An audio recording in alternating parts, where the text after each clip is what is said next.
يلا مؤخرا تفرجت واحد فيلم امريكي اللي كان واعر ديال بصح، اسم ديالو اترنيتي جيت ديال ويليام ديفو. هاد الفيلم هذا كيهضر على الرسام الاسطوري فينسنت فان كوغ، وتقريبا طيله 40 عام اللي عاشها كان دائما كتعرض الحقره عند الاخرين، وحتى شي واحد ما كان كيحترمه ولا من الكبار وحتى الصغار، وبالاخص الارت ديالو. وملي غادي يدخل لمستشفى الامراض العقليه غادي يقول واحد الكلام واللي صراحه كان جد عميق. ربما الارت اللي كنصنع صالح للناس اللي باقي ما تزادوش. Maybe God made me a painter for people who aren't born yet. وهذا الكلام هذا بالضبط اللي كينطبق على جوس وورد والكارير ديالو. اليوم في هذا الفيديو غادي نبداو واحد السلسله جديده، وصراحه الا حضرت لحظه ما عرفتش شنو غادي نسميها بالضبط. في هذه السلسله هذه فين غادي نبقى نديروا فيها مراجعات للتراكات اللي ضربوا 1 بليون مليار مشاهده بيوتيوب، والتراك ديالنا والاغنيه اللي يلاه ضربت 1 بليون مؤخرا اللي هي لوسيد دريمز. واليوم غادي نديروا واحد المراجعه صغيره على هاد التراك، وغادي نعاود لكم القصه الكامله ديالو. في تاريخ 2017 هاد الاغنيه هذه غتلاح لي اول مره بساوند كلاود، ولكن في البدايه جوس وورد ملي خرجها ما لقاتش واحد الدعم كبير من عند الفانز. وفي تاريخ 11 ماي سنه 2018 كول بينيت غادي يديرها الاخراج وغادي يلوحها بالقناه ديالو، وهنا فين غادي تبلو اب ديال المصح.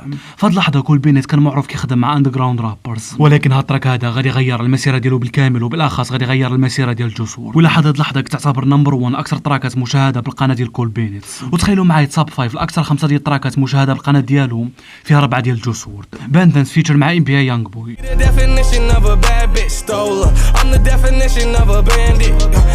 رابري،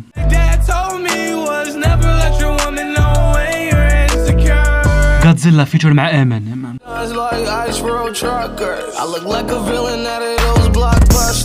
ونمبر 1 كاينه لوسيد دريمز.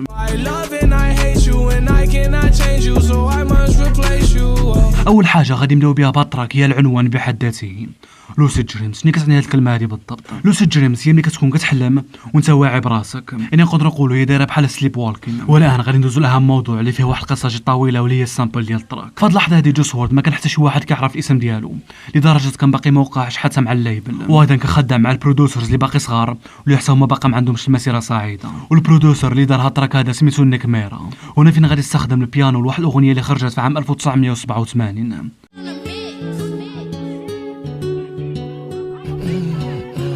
صاحبها ستينغ والعنوان ديالها هي الشيب اوف ذا هارتس.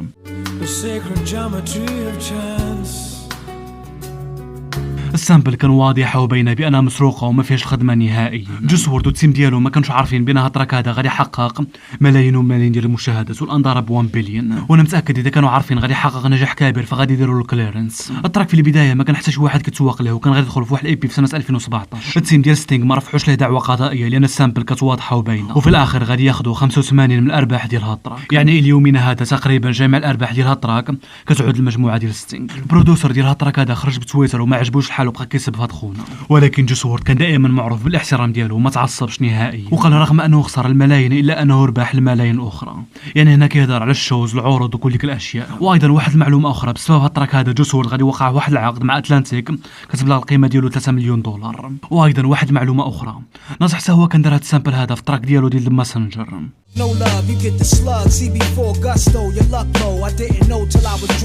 وجوس وورد غادي يدير عليه واحد فريستايل بفان فلكس. شوفوا معايا السيركل كيفاش كدور. والان خلونا ندخلوا نديروا مراجعه صغيره على هاد التراك.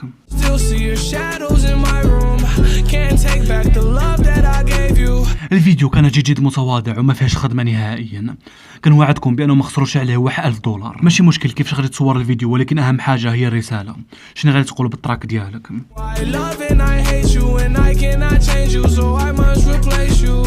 جوس وورد على حسب قوله فانه كان دائما خجول وما كانش كيعاود الاسرار ديالو نهائيا، والمكان الواحد اللي دائما كان كيبغي يخوي في قلبه هو الاستوديو.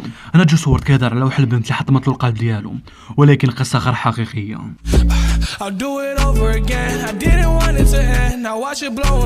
جوس وورد كيقول رغم الفراق مع صديقته الا انه ما عمره ما ندم على هذه العلاقه، واذا رجع الزمن وراء فغادي يعاودها مجددا. واللي خلى التراك يحقق نجاح كبير في ديك الوقت هي ستوري تيلينغ ديالو، واي واحد دوز مرحله ديال البريك اب غادي يحس بالتراك هذا ديال بصح.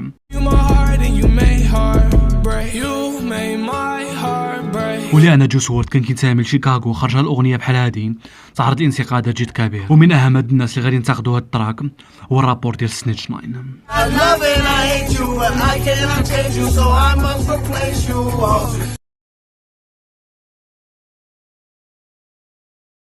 وشوفوا معايا الحياة كيفاش كدور. اذا استهزأتي بالاخر شنو غادي يوقع لك. الان ضربت تقريبا 5 سنوات من وفاة جوس وورد، وغادي خارج البوم قادم ديالو تقريبا كلشي كيهضر عليه. 6ix9ine مازال على قيد الحياة، وحرفيا حتى شي واحد ما يسمع على شي حاجه. وكيف ما قلت لكم جوس وورد كان معروف بالعقليه ديالو المختلفه وما كانش كيحقد نهائيا، رغم انه 6ix9ine ضحك عليه الا انه صرد له رساله وقال له بانك فاني. صراحه الحياه خدات لنا واحد من اكبر المواهب بالجيل الجديد. ريست ان بيس لجوس وورد. ولتكون هذه نهايه هذا الفيديو، كنتمنى عجبكم. اند بيس امارير.